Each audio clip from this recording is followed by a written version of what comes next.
Free WTOP app. Watch. Read. Listen. WTOP. News happens here. 5:14, I'm Ann Kramer. I'm Sean Anderson. Thanks for being with us.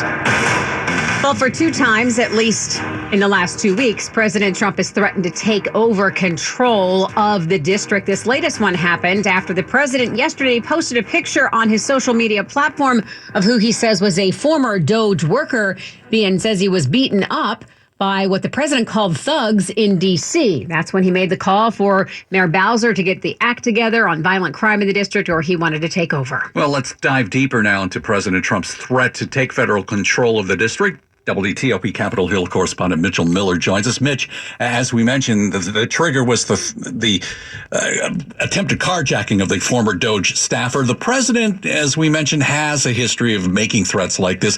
What, though, would actually have to happen for this to take place?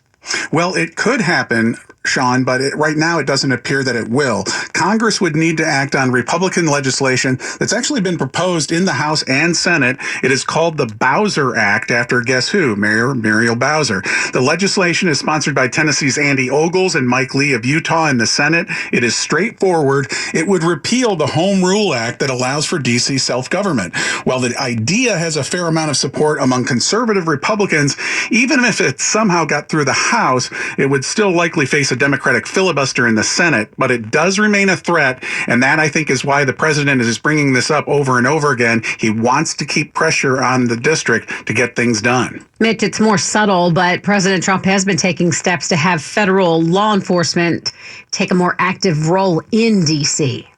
Right. And there's been a presence of law enforcement officials across the city that's been much bigger than it has been in recent years, whether it's the U.S. Park Police or others ready to serve citations in parks for drinking or smoking marijuana. I've talked to people in the district. I'm a D.C. resident. They have noticed that there is more of a presence of federal officials around the city. The president, as you know, has at times complained about the nation's capital being dirty. He wants to clean it up.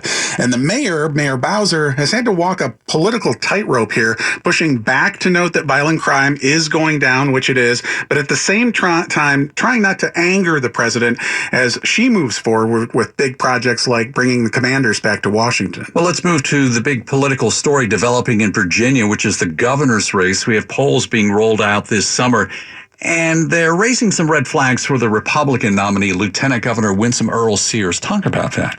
Right. A polling average compiled by Decision Desk Headquarters HQ, has Democrat Abigail Spanberger, the former congresswoman, leading Lieutenant Governor Earl Sears by nearly 10 points. And a recent Virginia Commonwealth University poll has Spanberger up by 12 points.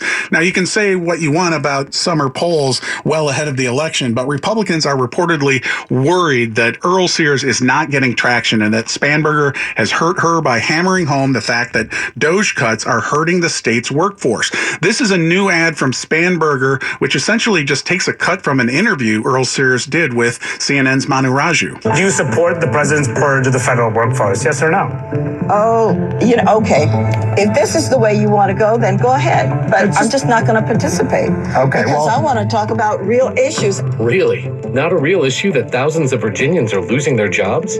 So her messaging is a concern, but GOP operatives also worry that she's trailing Spanberger in fundraising. President Trump recently said he's prepared to endorse Earl Sears, but she has never led a single poll up to this point. Mitch, would that be enough to get the president's support? I mean, he did kind of carefully craft that answer to his question when he was asked over the weekend. Right. I thought that was interesting, Ann, because as you know, he doesn't ever want to be on a losing side. So I think that's why he couched it. I think he is aware that Earl Sears is in trouble right now. This is not just Democrats piling on, but Republicans, I'm sure, are in his ear saying things have to change. So if he's going to go all in and endorse her, he wants to know that she can win. Talk again soon. Thanks, Mitch. You bet. WTOP Capitol Hill correspondent Mitchell Miller.